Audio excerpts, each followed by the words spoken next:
மாவட்டம் வத்தலகுண்டு அருகே சேவகம்பட்டி கிராமம் உள்ளது.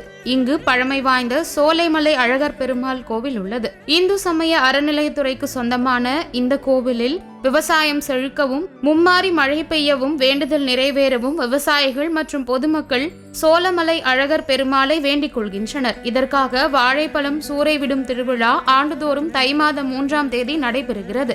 இத்திருவிழாவை முன்னிட்டு ஊரின் எல்லையில் உள்ள காவல் தெய்வமாக வணங்கப்படும் ரெங்கம்மாள் கோவிலில் இருந்து பெரிய பெரிய பாத்திரங்களில் வாழைப்பழங்கள் நிரப்பப்பட்டு அதற்கு மாலை அணிவித்து வாழைப்பழங்களில் ஊதுபத்தி ஏற்றப்பட்டு முக்கிய வீதிகளின் வழியாக மேலதாளம் மற்றும் வான வேடிக்கைகள் முழங்க ஆண்கள் மட்டுமே தலையில் வைத்து வாழைப்பழ கூடைகளை சுமந்து வந்தனர். பின்பு கோவிலின் முன்பாக உள்ள மண்டு கோவிலில் நடந்த பூஜைக்கு பின்பு வாழைப்பழ கூடைகளை பெருமாள் கோவிலில் உள்ளே கொண்டு செல்லப்பட்டு அங்கு சிறப்பு பூஜைகள் நடைபெற்றது. மேலும் கோவிலுக்கு வெளியே வாழைப்பழங்களை பாத்திரங்களிலும் டிராக்டர் மற்றும் வேன்களிலும் கொண்டு வந்து பக்தர்கள் தங்களது நேர்த்தி கடனை நிறைவேற்றிய பிறகு அழகருக்கு காணிக்கையாக வாழைப்பழத்தை கொண்டு வந்து சூறையாடுகிறார்கள். கீழே விழுந்த வாழைப்பழங்களை பெருமாளின் பிரசாதமாக நினைத்து பக்தர்கள் மற்றும் பொதுமக்கள் தங்களது வீட்டிற்கு எடுத்துச் சென்றனர். இக்கோவிலுக்கு திண்டுக்கல், தேனி, மதுரை, திருச்சி உள்ளிட்ட பல மாவட்டங்களில் இருந்து பக்தர்கள் வருகின்றனர்.